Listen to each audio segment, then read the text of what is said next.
Welcome to it, sports fans. Another week. Sport is all the way back.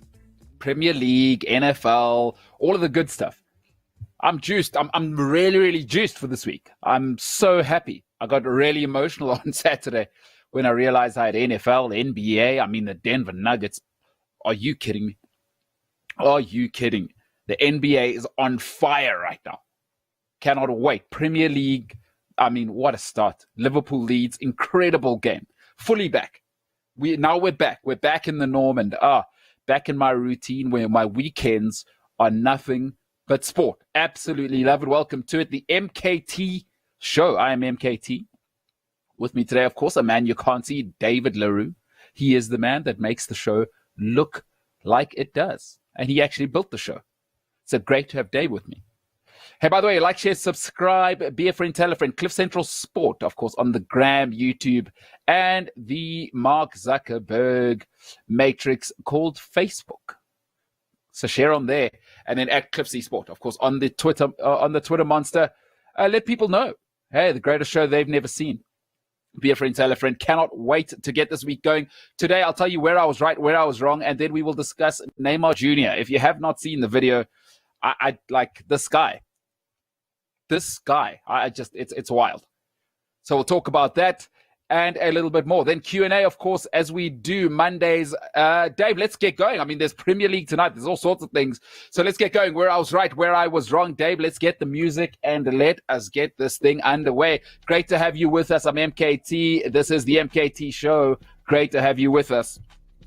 Where I was right. Listen, Baker Mayfield, can't do it. Can't do it. 38-6, I'm sorry. Can't do it. Not when you got Chabrok at the back. And now you got Stefanski. Stefanski's going to help you with the defense, but Baker, you got to do something better than throwing under 200 with those weapons. Listen, I understand the protection was rough. He had a couple of injuries, but Baker, we can't do it. This is Baker Mayfield's last season. Problem for Baker is that his character off the field has led to us having less sympathy. Everybody at work will be nicer to you if you're a decent person, right? If your ability is slightly lower or you have a tough time, if you're nicer to people, generally they'll extend time for you. I'm afraid the Baker Mayfield on the clock. Unacceptable. 38-6. You can't control the ball when you got Kareem Hunt and Chubb Rock at the back, and you got Landry, and you got Odell Beckham Jr. There's no excuses. You got a Pro Bowl type tight end as well. Two Pro Bowl type tight ends, really. He's got Noah's Ark, as they call it, is two of everything. Baker Mayfield, 38-6, that ain't going to work. Yes, you're playing the Ravens, but come on. 38-6 with that team, with Stefanski. Come now. Listen, Stefanski comes from that Minnesota Vikings tree. Extremely well coached. Everybody in that Stefanski's crew is high caliber. 38-6, that's on the quarterback. I'm sorry. Baker Mayfield last season on the clock. Tough stuff. I don't love Baker personally, but the personality and the hype. He got moves on the dance floor. Not so good on the football field, I'm afraid. Listen, where I was wrong, I got to be honest now. I was saying a couple of weeks ago, hey, small ball, it's going to work. It might work. Harden, he's a new guy. He's got a bit of rest. So coming into the bubble, perhaps he's rested. And everybody says, he always fades. His game's too tiring. Really, he takes the air out of the ball, dribbles for 20 seconds on the clock. And if he's passing, problem with James Harden is if he's passing, he's not passing because somebody's open. He's passing because the clock's running out or they've doubled him. Now his guy on the three-point line has a tough shot because the pass isn't accurate. It's not somewhere where I can catch and shoot. It's, oh my goodness, I was in trouble. It's a horrible pass. And now, generally, guys aren't expecting it. Right? You got to get your guys on the outside going. Small ball ain't going to work because LeBron and AD just, when you got two guys, all-timers like that, is they can punish you all around on the block. LeBron's had it going from the mid-range. Problem is, LeBron's 6'9", 270 pounds. Who's going to deal with that? He's going to back you down, and there's nothing in there. What? CJ McCollum's going to deal with LeBron James. The problem with small ball, and here it is, they don't call everything for James Harden. He's not shooting 15 times from the line because they don't call it in playoff basketball. It's two different seasons, and now he's whinging. Listen, I was dead wrong. Small ball ain't going to work. You've got to be able to defend in the paint, I'm afraid. once you've got AD, he's an all-timer. He's also got a mid-range game. What do you do about that? And then you've got LeBron, the greatest player of all time. It ain't going to work. Listen, where I was right. Bill Belichick it's a snore fest. It's a snore fest. Because it's a new season, same old Bill. It is a new season, same old Bill. Cam Newton, it's not going to work. Cam wants to dance. Cam's still coming in his outfits. It's not going to work. They're two different personalities. Cam Newton in-house. Bill Belichick says, I've been doing this thing for 20 years. I speak 7 languages. I'm smart. I'm eating sandwiches on a bench now for Subway adverts. I'm the new Bill Belichick. Doesn't matter, Cam. Come in here. You can have fun, but we got a system, and we're going to create the game plan around you. But what was incredible was the defense. Listen, the Dolphins are nothing to be messed with now. They're real. And they squeezed the life out of them. Listen, it's no different. Every season, the Patriots team changes. Bill doesn't care. Next man up. Everyone keeps talking about the McCourty brothers, and they want to talk about people. Carl Van Noy is gone. Nobody cares. Bill Belichick says nobody cares. System over talent. New season, same old Bill. Patriots are back, baby. Don't tell me 6-10. Gilly Lock is nuts, by the way. Stephon Gilmore is nuts. The guy is unplayable. I mean, he's running routes for the receivers. Nobody else can do that. Outside of Jalen Ramsey, and even Jalen's not like that. Stephon Gilmore's the full package, 5-star athlete, and then he's ahead of every receiver. Oh, my goodness. Brand new season, same old Bill. Patriots rolling. 10-6, call it now. Worst case scenario. That division's locked up. Quite incredible. It is incredible. Cam Newton is a night and day to Tom Brady. Bill Belichick. It's all him. Where I was wrong. Listen, I thought the pandemic, you know what? The powers that be, the IRB, they went through a rebranding. The pandemic's going to give them time. They're bureaucrats. They're thinkers. They're academics. They're going to change this thing up. IRB, Sansa, they'll get together. And let's do this thing right. Let's take the game international. Bunch of stooges. What are they going to do? Are you kidding me? They want to put the rugby championship in Australia. Listen, write Australian rugby off. Why are we trying to resuscitate a dead animal? Australia does not care about rugby. They've shown us that. They had a goth. Nothing against goths. But they had a goth as the CEO at a stage. Miss Castle was a goth. I'm sorry, that's not going to work. If you want to run a business, run a business. Australian rugby has shown us they do not give a damn about rugby. Cool. Get the hell out of here. Get the hell out of here. The rugby championship should be in New Zealand or South Africa. That's it. Till Australia are serious, you don't give them a thing. Why the hell are we taking the rugby there? They've shown us they don't. Are you? Like, what are we talking about here? This is like, what? If your ex-girlfriend leaves you for somebody else, and then you're groveling on their step every day. Are you kidding me? Sansa and IRB, what are we doing? Amateur, I was dead wrong. I thought this pandemic might actually get some professionals in the building. IRB, and if you're a rugby fan, by the way, look out, 20 more years. Because it's the same. Bill Beaumont's in place now. Problem with institutions this big. Beaumont, whatever he does now, we'll only see the effects in 5 years, much like a presidential campaign. Remember, if a president comes in and the guy before him was good, the lady before him was good, you reap the rewards. So whoever has to take over from Beaumont, they're running it like a spaza shop in the 1800s. It's just unbelievable to me. So I was wrong. Listen, where I was right, Tom Brady's 43, people. Tom Brady's 43. And everybody told me that Jameis Winston was turning the ball over and it was Jameis's fault. Bruce Arians' style, do you know what it needs you to do? Is you're going to have to hold on to the ball a little bit longer. That comes with two things, right? You're going to have to keep your eyes downfield and you're going to have to be willing to take shots. Tom Brady is the only quarterback since I think 1996 to have 3 picks, right? Pick sixes, right? And if you don't know what that is, it's when the interception turns into a touchdown for the other team. So a pick six, they take it to the house. 3 matches in a row now. 3 games in a row. That's not going to work. Tom Brady, 43, he doesn't want to take hits anymore in the pocket.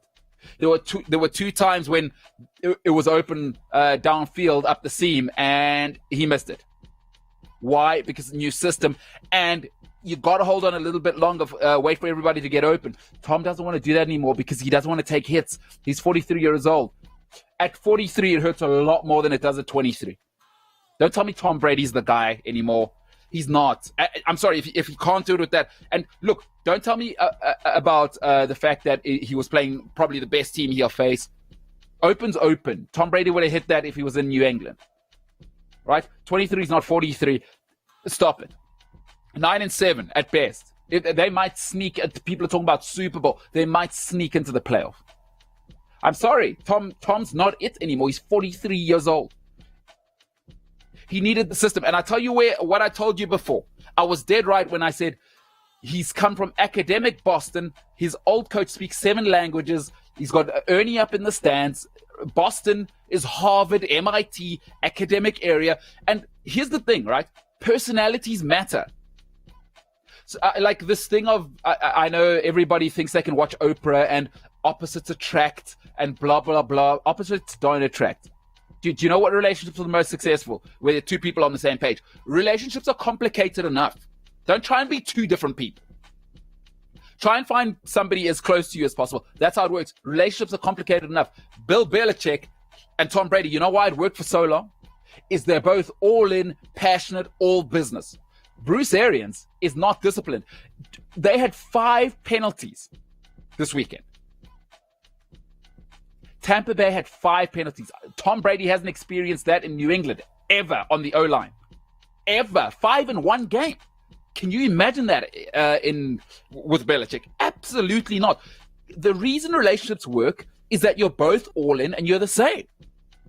Belichick, all in, academic. Tom Brady, obsessed, academic, all football, 20 years. Listen, Bruce Arians wants to go have beers during the week. You saw it this weekend. No discipline. 5 penalties. That's not going to work. Tom Brady ain't it. And he's made a horrible choice by leaving where he was happy. Johnny effing X Foxborough. Where I was wrong. Look, I thought the Clippers were it. The Clippers ain't it. And even if they do beat the Nuggets, if they think they're going to beat LeBron, and that was their best, Paul George, I'm afraid not. Colin Cowherd said it best, is that, winning championships isn't about your superstar. It's about your number 2 and number 3 guy. Can you elevate them? Can you make them better? Kawhi Leonard last year is, people are forgetting how good Siakam was last year. Right? LeBron is getting everyone going. He's getting AD going. Everybody's coming through. And LeBron's, by playing defense, everybody's like, uh-oh. Now it's time to be big time. Look, the Clippers, I'm sorry, that's not going to work. What's happening now is there's no ways Jamal Adams, Murray should be taking you to 7 games. The Nuggets are nice, but 7 games, they got blown out 2 days ago. No, ain't going to work. That ain't it. Lakers are in the finals, and I think they'll crush whoever they get. Kawhi, very disappointing, but even worse. Paul George, Clippers, ain't it? All that Microsoft money, Steve Ballmer. I love Steve Ballmer, but Clippers, not it. Not it. Still the little brother. They're going to get bullied by the LA Lakers. So, here's where I was right. Liverpool are not top 4. Liverpool are not top 4. Accept it now. I was dead right. They might be 3rd. But they're certainly not winning the league. One thing for sure, they are not winning the league. They will not win the league. Pardon me, they'll be top 4. I think they'll come 3rd. Maybe 4th. But they are not winning the league. That performance against Leeds was shocking. It was full team, and they were way ahead of schedule in terms of Leeds' preparation. They got exposed. I think, like I told you, dynasties don't carry on forever. Liverpool have had 2 championship-like seasons in a row. It's over now. It grinds. We're kind of hearing Jurgen Klopp. Why is he talking about other teams? How they spend money. Jurgen, I don't want to hear it. Focus on your team. That was always his thing. I focus on my guys. The pressure, he's feeling it from outside. It grinds, guys. To win grinds. They've had 2 championship-winning seasons in a row. Most teams, 2 championship seasons, they drop off. Man United, they've won in the treble or 3-peat twice. That's it. Nobody three-peats. Liverpool have had their 2 championship seasons in a row. If they drop out the top 4, by the way, not a surprise to me. That performance against Leeds tells me everything. I was dead right. They will not win the league. They won't come close. It is over. They are exhausted. And no, stop. And don't tell me about dynasty. Don't tell me about great. They're not great. Unless you win 2 in a row, you're not great. You're just another team. Leicester won the league. Blackburn won the league. Please. So I was dead right there. Look, here's where I was wrong about football. Football's great with no fans. I hate to say it as a fan, but they don't need us. It's all about the product on TV. Fantastic, fantastic job. I've only really watched the Sky Sports stuff, but I'm sure BT Sport are doing the same. They are doing such a magnificent job with the production. I'm so absorbed with, they've got it dead right with the sounds and everything that comes in. Congratulations to them. Fantastic, fantastic job. The football looks good. The production looks great. I mean, everything looks, it could be normal.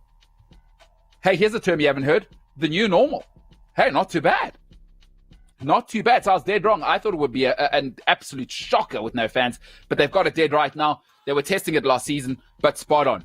Absolutely spot on. Premier League back with a bang. That's why it's the best. It's the greatest show on earth. It is the greatest show on earth. Better than advertised. Better than advertised. Here's where I was right. Read an article over the weekend. The NFL is the greatest business model possibly in the history of business. Not just sport. I didn't stutter or misspeak. In the history of business. In the pandemic, in a down year, in a year where people are talking about cutting jobs, reducing marketing budgets, reducing budgets across the board. I read on the weekend, the NFL are negotiating with every single network for bigger deals. Not less.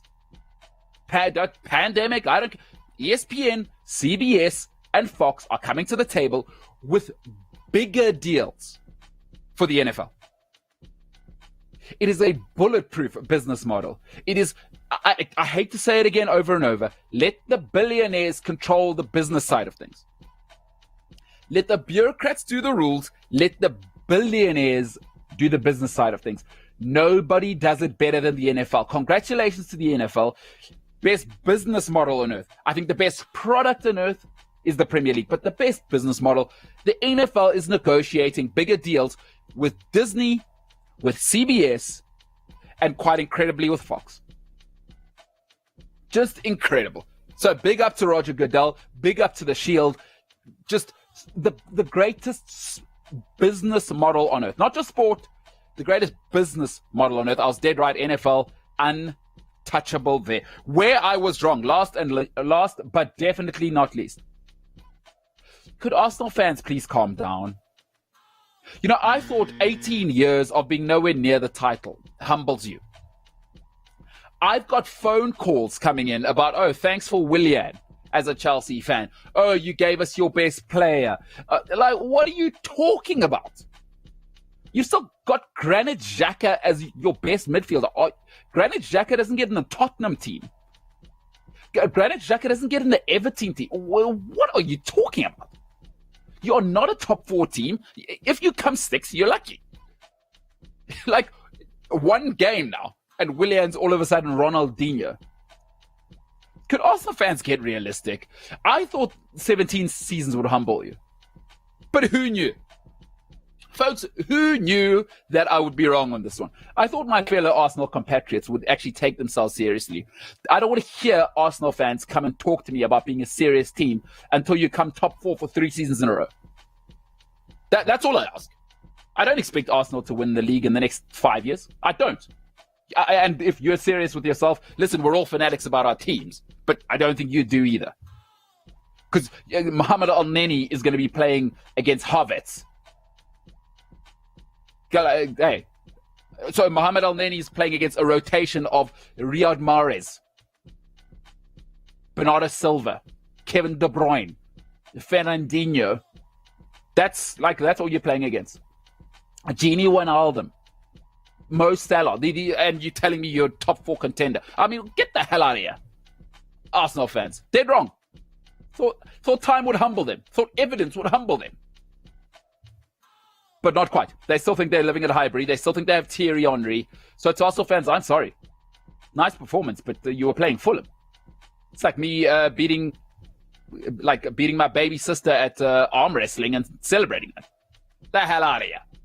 I was dead wrong. Time doesn't humble the Gunners. But good for you. Good for you. Good start. Chelsea are on tonight. We'll see how that goes. But Arsenal, not top 4. Stop. Not championship.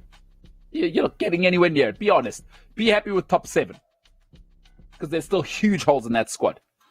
What's Ainsley Maitland-Niles doing playing left back? What do you think Christian Pulisic's going to do to him? What do you think Mo Salah's going to do to Maitland-Niles? In serious football. Don't talk to me about season beginning curtain raisers. Come on, Arsenal fans. If you know an Arsenal fan, go and hug them. Tell them it's going to be okay, but they are not top 6. That is where I was right. That is where I was wrong.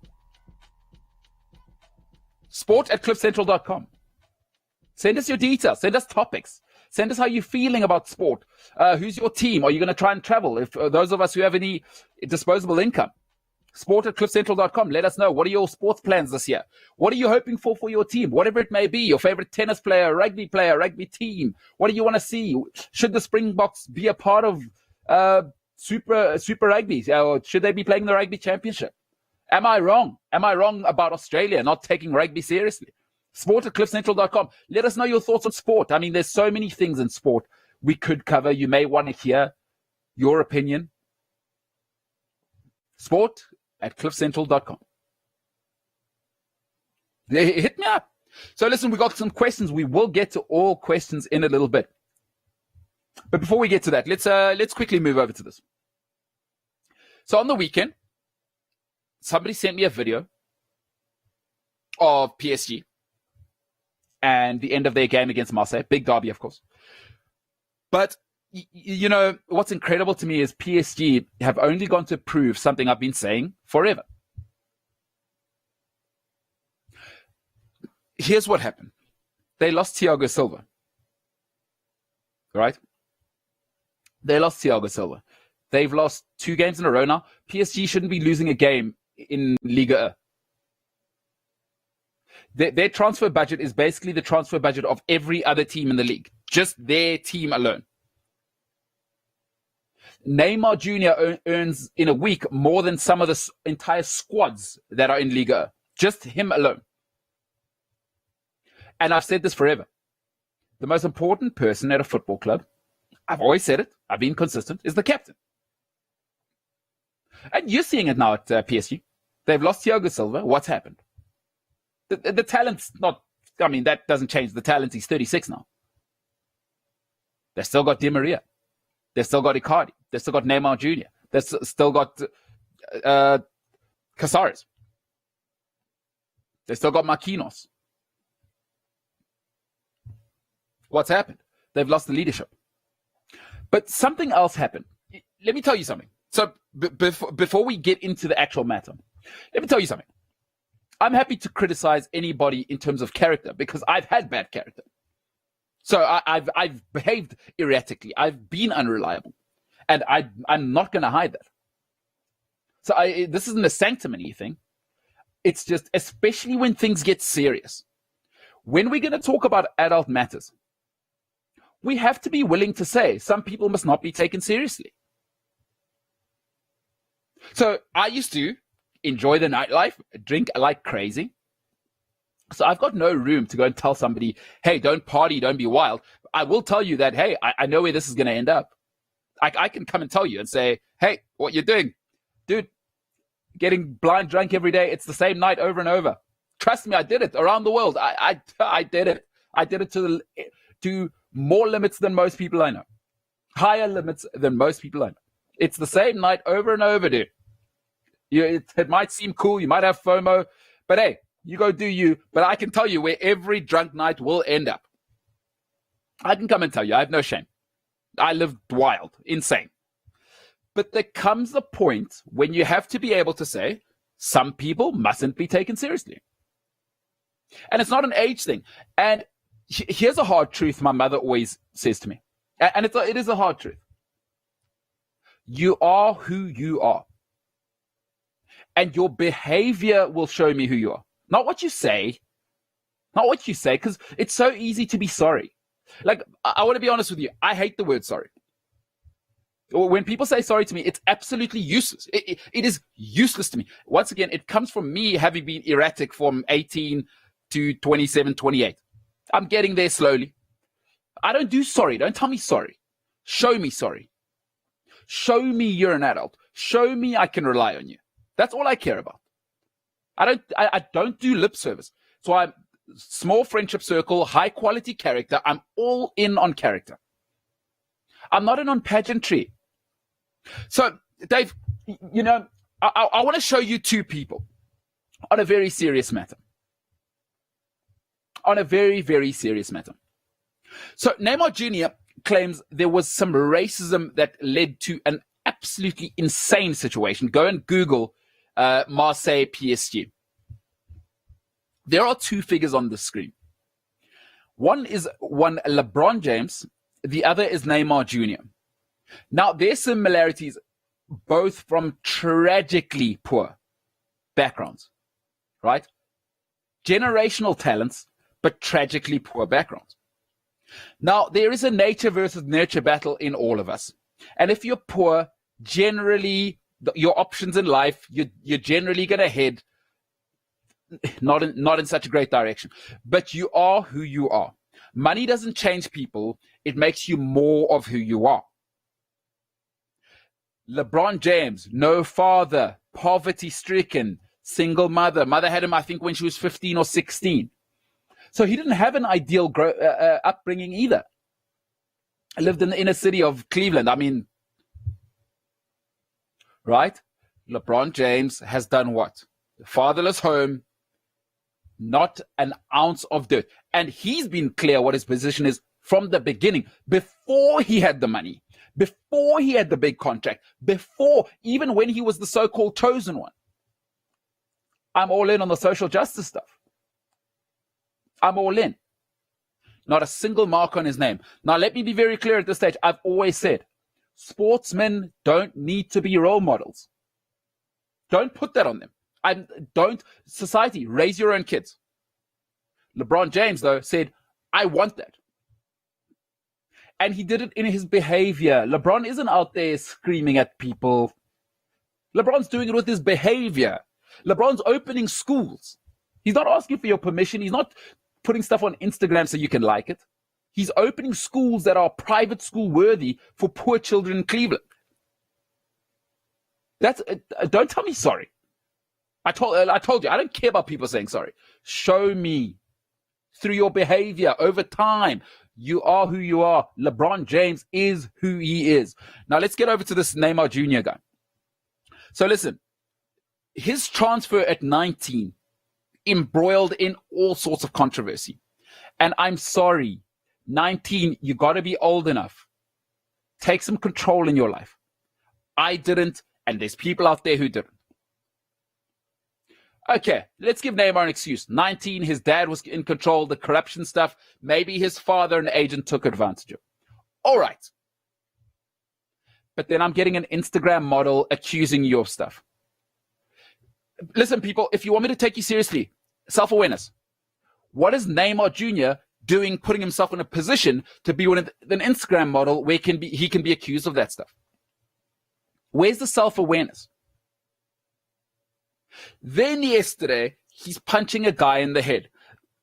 Listen, dude. To whom much is given, much is expected. I don't want Neymar to be a role model, but I don't want Neymar to be seriously taken on a serious matter. Because he is who he is. None of his behavior has shown me that he's a person who should be taken seriously. And number one, I'm starting to wonder whether he should be taken seriously as a footballer. And, do you know, the self-awareness thing, here's my other thing. When he left Barcelona, we've all been in relationships where we've had to leave a partner or a partner has left us. And maybe some people haven't. But there's a way to break up with people, right? If you're an adult, you can break up in a relationship. And I've had two great girlfriends when we broke up, it wasn't merciless and blood here and my God, crying and tears and I need to tear you down and here's the 5 things that are horrible about you. Is we've reached an impasse. It is the end now. True character is when things are at their worst. How do you act then? And what I saw from Neymar Jr. yesterday is he's not a man to be taken seriously. I'm sorry. He's not somebody who we should take seriously. I cannot take Neymar Jr. seriously. And I was dead right on this. Instagram model, corruption in deals. He leaves a place where he was happy. He was protected. He was playing his best football. Self-awareness. Don't try and be happier than happy, dude. My empathy levels, I'm sorry, for Neymar Jr., 0. When I was letting down my family, when I was letting down my people in my 20s, do you know what I want the empathy level to be then? 0. Personal accountability, it is everything. LeBron James says, I'm not going to show you that I'm sorry. I'm not going to show you my character. I'm going to look at my behavior. It's going to be on Instagram. Dude, I am so happy for Neymar Jr. Sport is one of the only way poor people can ever lift themselves out of poverty into some sort of normality. I'm so happy for Neymar Jr. that he's made, I hope, and he's just signed a new Puma deal. I hope he makes all of the money in the world. But when it comes to serious matters, he's not an adult. He's not somebody who should be taken seriously. So I don't want to hear it from Neymar Jr. I don't want to hear it. I do not want to hear Neymar Jr.'s opinion on matters as serious as racism. Get the hell out of here with that, dude. You got to be presidential. And it's my problem with Serena Williams. Is if you're going to be on the forefront, let the soldiers have to do the ugly stuff, the fight. When you're presidential, when you're the figurehead, I don't need it. Get yourself together. LeBron James, look how he carries himself. When he talks about serious matters, he talks about it constructively, in a serious manner, tells me he's thought about it. What the hell is Neymar Jr. doing, punching people on the field? I'm out. I'm all the way out on Neymar. Don't tell me he's a superstar.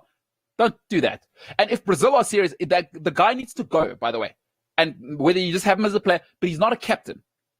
Thiago Silva left. That thing's falling apart at PSG. That was an absolute... That doesn't happen with Thiago Silva there.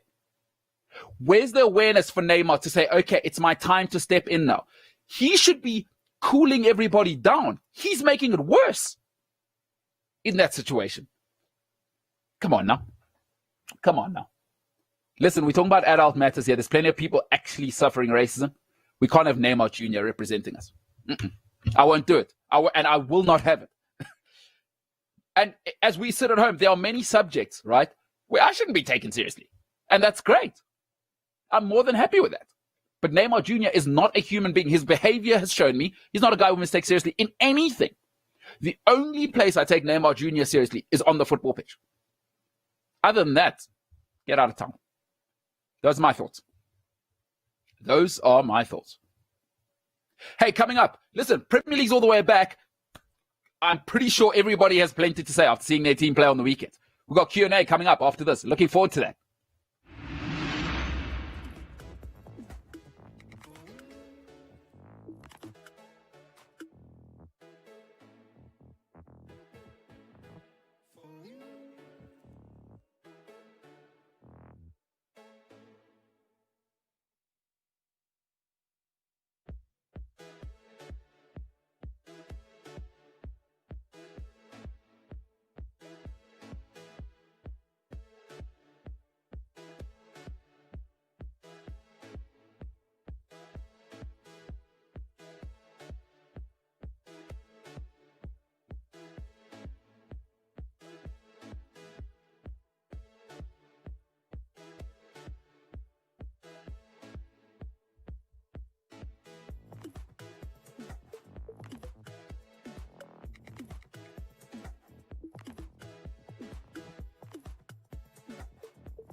Yeah, welcome back to it. CliffCentral Sport and Big Shot Media doing our thing. It is the MKT show. By the way, I'm MKT, just so people know. I am MKT, stands for Mbulelo Kayaletutinta, for those who don't know. Very closer name. Oh, very closer name. So I'm all of the things that you hear about Xhosa people that are negative, none of the positive. None of the positive. So, I'm working on that. We are what we are. What you going to do? These Xhosa guys. But I'm here now. We're trying to dilute it. We diluted with the Sepedi in me. But tough. That Xhosa stubbornness is strong. Strong stuff. Strong stuff. Kandel, as they say. Welcome to it. MKT show. Let's get to the Q&A, Dave. What we got? Oh, this is Gareth Cliff, by the way. This is Gareth Cliff. He's quite famous. This guy here. Gareth Cliff. Socially distanced. Nice guy. Jesse Randolph says, my relegation predictions, West Ham, Fulham, and West Brom. West Ham are a shambles. Hey, Jesse, good call. Listen, I thought they'd spent a little bit of money this off-season, but Mark Noble, of course, unhappy with the board. Don't know if you saw that on Twitter. Oh, my goodness. They sold an up-and-coming prospect. Mark Noble let them know exactly how he felt. By the way, here's the thing. Mark Noble, I've always said, most important person at a football club is the captain. Or in any team, I believe, is the captain. Mark Noble, when they say West Ham through and through, right? Listen, I love grime music. My thing's grime music. So I don't listen to American hip-hop. I haven't since the late 90s. But the British version of hip-hop is called grime. So I like grime, and the new stuff's called drill, which I really, really love. There is a guy with a great line, says, I'm so East London. I'm so West Ham. Right, the Staines area, of course, that East London area, you don't want to muck about there. Mark Noble is what they might call their through and through. Still don't know why the British can't say a TH, but he is through and through West Ham. He is through and through. He is a lad. What the board don't want to do is get in a battle with, because he is protected, he is loved. If the board try and push him out, and if they let go of Declan Rice, problems. So Jesse Randolph, great point. I thought they'd sort it out. Listen, those two owners it's a problem.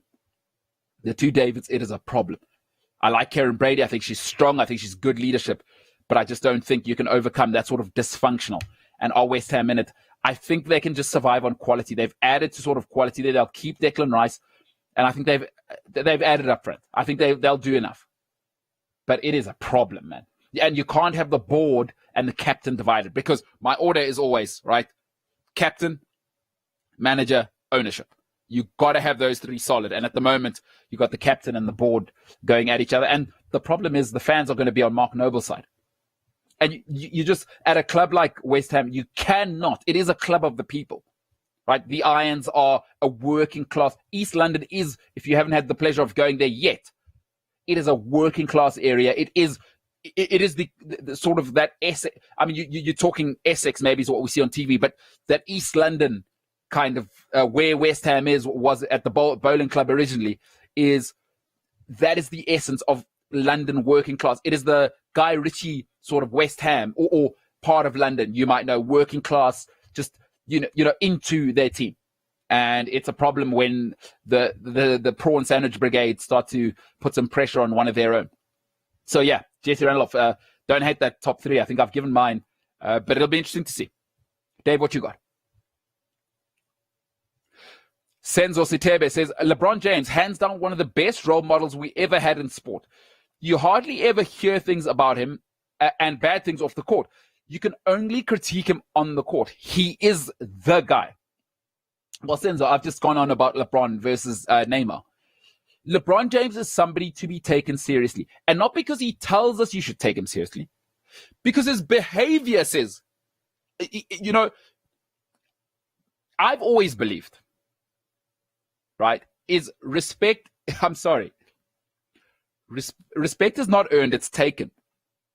And it might sound like an old school, maybe it's an old school patriarchal method, egotistical method of thinking. Respect is not earned. That's such a fluffy thing to say. You don't earn respect, you take it. You take respect. And the only way you take respect, you give people no option but to respect you in life, is you behave like you want the people to think of you. You don't talk about it. People will respect you if you behave in a certain way. If you behave in a leadership way. If people say, hey, that person will never ask me to do anything they wouldn't do. That's LeBron James. I'm sorry. Forget the fact that he's a great basketball player. LeBron James behaves how he wants people around him to behave. Strive for greatness, right? And when you make it to the top, what do? You build schools for people. You don't talk about it. You don't put up hashtags. No. You build schools in your area. You give scholarships to people to Harvard. You set up people from your community to be involved with people like Warren Buffett. I know he's got that project going. He's got lots of projects. Listen, I'm not here to punt LeBron James. He's doing that through his own behavior. He doesn't need to be advertised. And Neymar Jr. is not to be taken seriously. LeBron's story is insane. It's almost impossible. Listen, of course, he's a 1 percentile athlete. He's probably top 20 most gifted genetically athletes of all time. He's the most gifted genetically you may have ever seen. That does help, right? But his journey to have that money, what it tells you is that's who he is. Because money, I'll say it again, money doesn't change people. Money makes you more of who you are. That's all it does. That's why Neymar Jr. is unraveling into this monster. Like, I have to be honest. If you gave me $1 billion, maybe I'm a crap oak. Maybe I'm a crap human. But what is the old saying? You never know a man's character until you give him power. You never truly know a man's character until you give him power. I think that was Lincoln. Right? Or I think the saying is probably a little more articulate than that. Right? Or the human spirit can withstand all things. If you really want to test his character, give him power or something like that. So LeBron James, just, I guess there's once in a generation. You get Malcolm X, you get these people, and LeBron James is just one of them. I love him or hate him. Dave, what you got? Hey, great point there, Senzo. Great point. I got to agree. Mad Panda says, I see Sascock investigating CSA. Is it going to get even more abysmal here? I'll tell you what's abysmal. What's ridiculous is anybody thinking Sascock, one of the most corrupt organizations on this planet, run into the ground by Sam Ramsamy and people like that. I'm sorry, I have no time for Sam Ramsamy. He's a politician. He should be nowhere near anything like Sascock, ever. I have no respect for anything he's ever done. Everything he's touched in his career has gone to the dogs. Sascock having the nerve to tell the CSA or to even get involved with what the CSA is doing. What are you talking about? It's like me going to Elon Musk and saying, hey, Elon, if you want to run a successful business, here's how you start, actually. Yeah. So if you really want to be successful, Elon, what you need... what?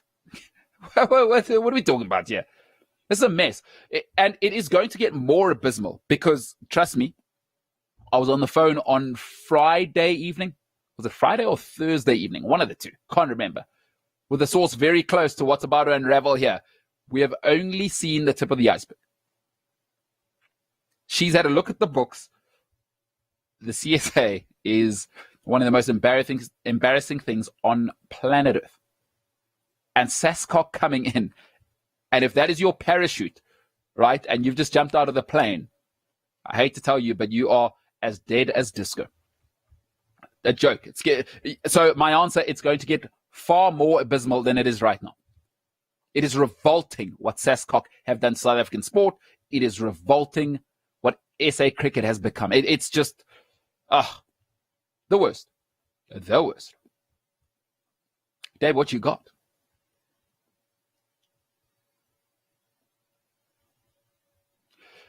Glendale says, is disco really dead though? Oof. It's a good question. Maybe it's so dead that it's making a comeback. That's how things get retro. It's kind of like wearing All-Stars now. All-Stars with no socks. Yeah. So that whole thing's happened. I must say, I do have a pair of All-Stars myself, so I don't want to be a hypocrite here. But maybe disco's so dead, it's back alive. It's like a vampire. The Rig says, watching the cricket last week, I nearly muted the TV. Crowd sound effects were nice, but there was this gross laugh that came through every minute. If you're going to do something, put in some effort.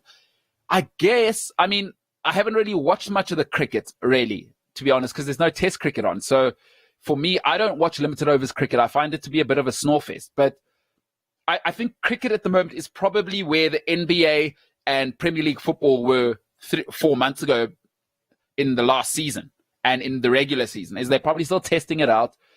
Sky do a decent job. I think they'll figure it out. So I guess if you're going to do it, though, do it properly. I mean, rather don't put it on TV if it's not ready, right? Like, test it out. So I to be honest, I haven't seen it because I watch no one-day cricket. So once we have test cricket back, I'll see what it sounds like. So fair enough. Maybe I'll have to take your word for it. Jesse Randolph says, what a brilliant weekend for Arsenal. Our 2 new players were fantastic. Tottenham lost to Everton. The team looks aggressive without the ball. Hey, Jesse, I have to be honest. It looked absolutely brilliant. The intensity was magnificent. And I thought what it did, because you were recovering the ball higher up the pitch, then you allowed your Aubameyang to shine. I thought that was absolutely brilliant from Mikel Arteta. And, you know, the addition of Gabriel, once you've got the better athletes, it means they can really push the game up front, because if they play over the top, no problem. Gabriel, I mean, we saw it. He can turn around and he'll chase anybody in the Premier League. Terrific young athlete. Right? Kieran Tierney on the left of that back 3 also gives you that balance to have that left footer on the left side of defense. I thought brilliant. And you know what Arteta's done? The intensity. I think you've mentioned that. The intensity is there. So when you try your hardest, if you're going to put in 100% effort all the time, what that assures you is that any sort of talent you have will shine through. Because that's one thing that's been lacking with Arsenal, right? Is intensity and effort. And now when you have that, is now Aubameyang can take a little bit of a rest when it's his time to shine. What does he do? He bends it in the top corner. Thierry Henry style. He's got a bit of juice in the tank. Terrific. Arsenal looking terrific. I think there's still holes, though. I think Fulham got at them, but getting there. I think getting there for the first time in a long time. And I saw something quite interesting. I saw Mikel Arteta's title change from head coach to manager. Now, those are different roles, by the way, in football. Arsene Wenger used to be the manager, right? Unai Emery was the head coach. Freddie Ljungberg was the head coach.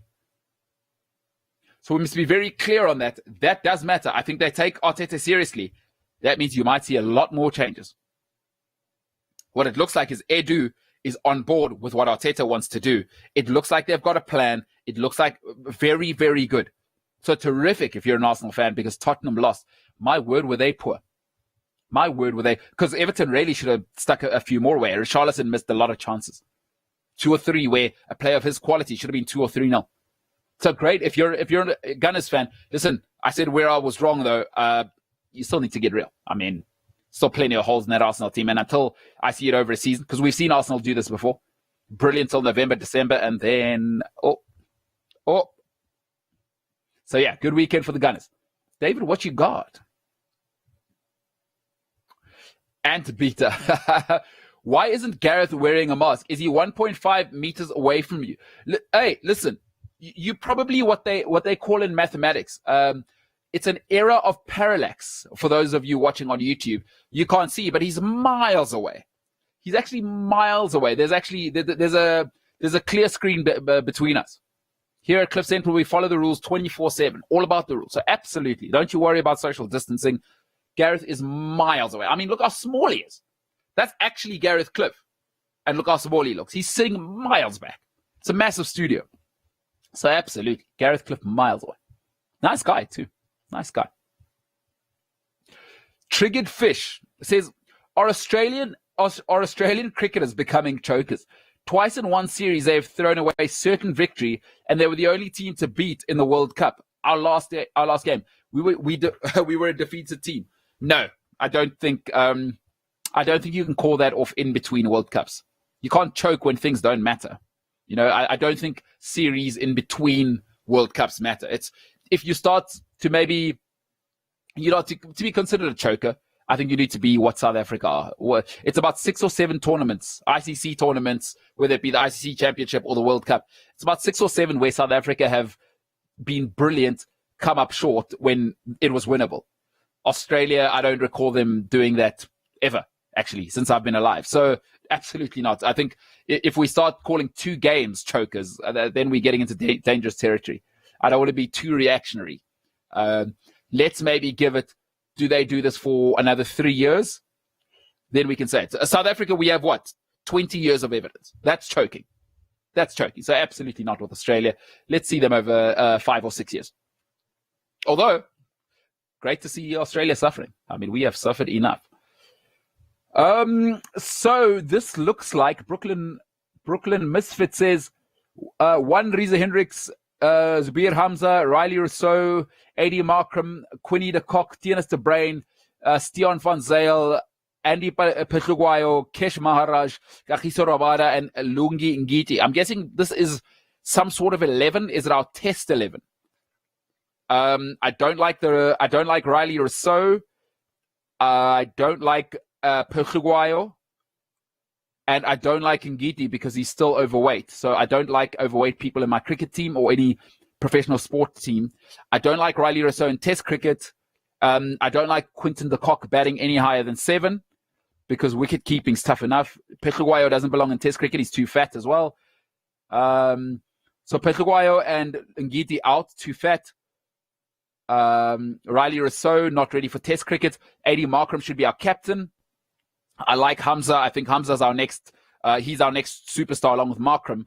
I'd probably like to hide Hamza maybe at 5 because I think we need a strong middle order. We can find another opening batsman. I think we've still got, Dean Elgar as our opener, if this is a test 11. But I don't watch one-day cricket, so if this is a one-day team, let it be. So Brooklyn Misfit says, batsman-bowler split is the best combination for a test side. Also, my side meets transformation target, average 26. Stian and Tianus are batsmen that can give you 10 overs each. So I like a 6-4 split still, which is why I think having Quinton de Kock, you bat him at 7. It still gives you that nice 6-4 split. I think we got enough genuine bowlers in this country. We can meet transformation targets with the bowlers we've got. We got enough bowlers. I mean, I'll pick my test 11, if that's a test 11, by the way. But I've given you my, no. Don't like Riley Rousseau, dead to me, in test cricket for now. I like to see hardened cricketers. You got to be supreme talent or a hardened cricketer to be in my test team. And I don't do overweight. I'm sorry. Lungi Ngiti, I don't care how good you are. The fact that you've got a boop, get the hell out of my sports team. I won't do it. I will not do it. I don't care how good you are. If you're overweight in sport, this isn't real life. This isn't, take your body shaming arguments outside of the sport dimension. I don't want overweight people in sports teams. So maybe, but listen, Rabat is the guy. And I love Kesh Maharaj. I think he's going to be a terrific servant for South African cricket. He's a tremendous, Daniel Vettori, I think he's kind of a Daniel Vettori type. And he's also a really good wicket taker. The good thing about Maharaj, he's not Paul Harris or Clive Eckstein type where he's really just holding up an end. He's a genuine wicket taker. Once it starts to turn, he does turn the ball and becomes a threat. So tremendous bowler. So I think we're right, but I'd like to see the Kock at 7. Great message though, if it is a test team. What else you got, Dave? Jesse Randolph says, Leeds were great against Liverpool, so unlucky to come away with nothing. Do you think they will be top 10? No, I do not think top 10. I do think they'll survive, though. I think Marcelo Bielsa is probably the best coach in world football over the last 30 years. Not necessarily best overall manager because he comes with a personality type that just means he won't last long anywhere. But if you want to go and look up the documentaries on Marcelo Bielsa, and he inspired what you see Pep Guardiola doing now, the obsession with studying the opposition, that all comes from Bielsa, by the way. Go and Google Marcelo Bielsa TIFO, T-I-F-O, and go and watch the story. It's a summarized story, but I love Marcelo Bielsa, El Loco, he's known as.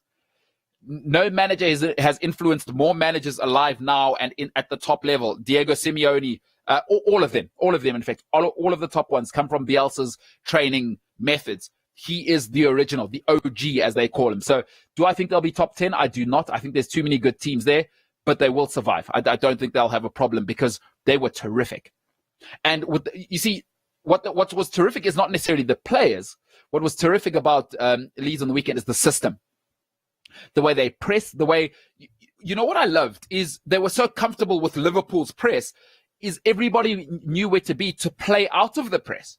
That was highly, highly impressive. The goals they conceded really came from slightly a little bit of Liverpool quality, and then maybe the worst tackle I've ever seen in the history of football to give Liverpool the draw. And also, I think Leeds have too many man buns. How many guys are going to have man buns on the football pitch? Terrible. So Bielsa needs to deal with that. Let's just address that first of all. Nobody needs a man bun. Hey, man bun guy, listen, you're a douchebag. We get you're a vegan. I mean, you and Hector Bellerin, but geez, like, how many man buns on that Leeds team? Aren't we going to talk about that? Too many man buns on one football team. But on a football note, they are real, and Bielsa terrifically coached.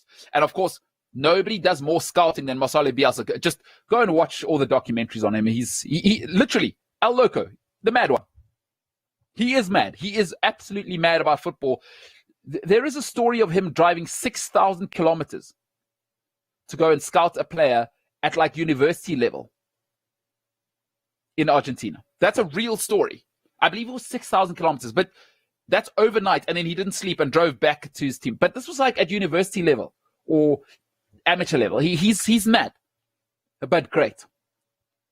Leeds United, welcome back. Isn't it great? That's great to have them back. They're one of the original teams I love. David. Glendale, what if we gave you 500 billion rand? What would you do with it?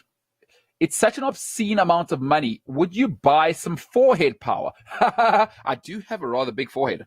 So that is something I do have. My mother always says I do have a massive head, literally and figuratively. So I do have massive forehead. So I don't need any more forehead power or five head, as some people call it. For those of you watching, as you can see, my palm fits perfectly. Oh, sorry, forehead powder. I guess the light's a little hot on my head. For those of you watching on YouTube, there's nothing you can do about a forehead this size. It's not gonna help. I mean, it's like what you need is polarized eyewear, right? It's like looking at the sun in water. You need polarized eyewear. It's the only way to save yourself from this. But 500 billion rand, what would I do with that? I would probably move to an island. Like I don't want to lie. I don't know at the moment, but my dream is to live on an island somewhere. If I could have an island I don't know who's got an island. Gabriel, what's his name? Or who's the Zuckerberg? I think's got an island. I'd probably move to an island and just have like 10 people I love that are about adventure and stuff. Create an island where we can all live together. Have great food, exercise, watch football, do this show. I'd have, 1 gig fiber internet. Yeah. So I'd buy a private island and leave it all behind. That's what I'd do. I'm a mountain adventure guy. I wouldn't really my plan in life is to try and buy my way out. I try and have a great business for the next 20 years. And then I'd love to live in the mountains. If I had a 500 billion rand right now, more realistically, I'd move to the mountains somewhere, maybe in South Africa, probably in South America. Chile being my favorite country in the world that I've ever been to. So if I had 500 billion, I would disappear. Gone, to be honest with you. Don't know if that was a serious question or not, but that is a serious answer. I would disappear like that. Brooklyn Misfit. Question is, if you were President Mbulelo Tinta, wow, great spelling there of my surname. How many H's do I need? If you were President Mbulelo Tinta, would you banish the Department of Sport? If yes, how would you get Parliament to vote in agreement with you? We should adopt the USA privatized model. No, because you know what?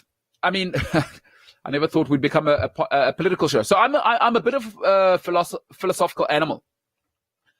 We mustn't get caught up in forgetting you need government. The way the world is set up at the moment. But we mustn't get confused between bad governance and good governance, right? And quite frankly, we need government because there is nothing else that is built to serve the needs of a mass of people like a government institution, right? Like building roads and bridges and water pipes. But what you need is that government must be prefaced by another word. So there must be a prefix. Good government. So when you look at a place like Canada, Norway, you can idealize whatever you like, right? Their governments are proficient.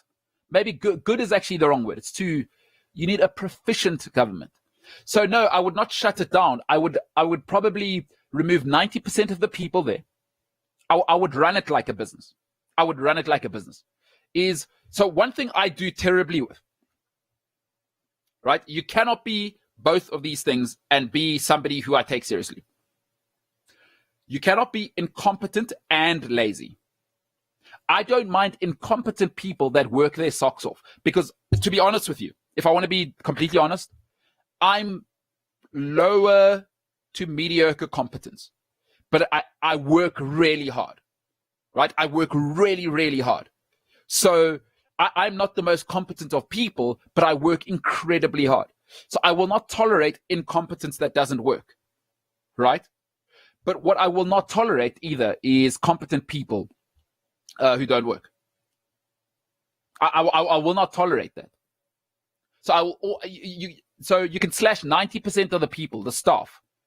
It's inflated. It's you. So as with anything too big, if you've tried to sign up for a cell phone contract, how much of a nightmare is that with the big organizations?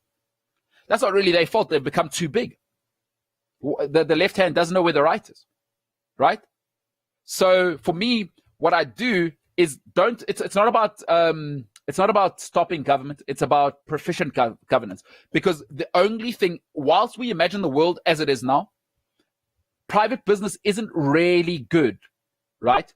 Isn't really good at actually sorting out things on the sort of macro scale of a country. Because at some stage, two things will come to a head. The needs of people, right, versus profit, which is called the bottom line. So I wouldn't want my businesses dealing with sort of societal needs. But what I will do is slash 90% of the people in government and try and get the best and the brightest. The best and the brightest, get them within government. Because trust me, South Africa is not short of money. That's very clear with how much has been stolen. It's just, do you want to go and work with 90% of the people being incompetent? If you're smart, why would you want to go work in government in South Africa? And generally, the honest truth is really smart people want to help other people. Really, really smart people. I mean, even if you hate Elon Musk, look at what all of his projects are driven by in the end. What's it? Tesla? Yes, he wants to make profit. Yes, but that's business, right? There's two different conversations to be had here. Is that, yes, he's in business. We are in business to make money. That's a separate conversation to, he wants to do good, really. He wants to make money. Let's be very clear. But look at Tesla, e-cars. He doesn't want emissions.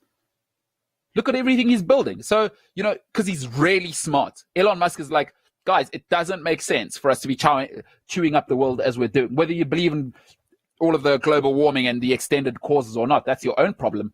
But Elon Musk, whatever, man. Ambitious guy, really smart. Smart people, they want to help people, right? Jeff Bezos, listen, 200 billion, insane number, right? But ultimately, what does he want to do? He wants to make it easier for people to get stuff. You don't have to go to the shops anymore. You don't have to wait 3 weeks for your book to arrive. You don't have to go to the post office and hope it's there. Jeff Bezos says, hey, we'll deliver in 24 hours. And if it's not there, we'll give you your money back. That's helping me. Smart people want to help people. So I would say, let's work on getting our best and brightest in the right places rather than worrying about stopping the government departments. That's not the route I take. Because business is not good at helping people at that scale.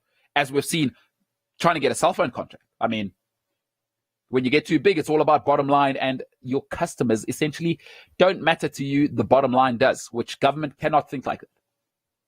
So not sure if I answered your question there, but that's my take. 90% of the staff gone. Bang. Let's take one more question. It has been an awesome Monday. Tomorrow we'll be back. We got a really, really cool guest tomorrow, an Olympian.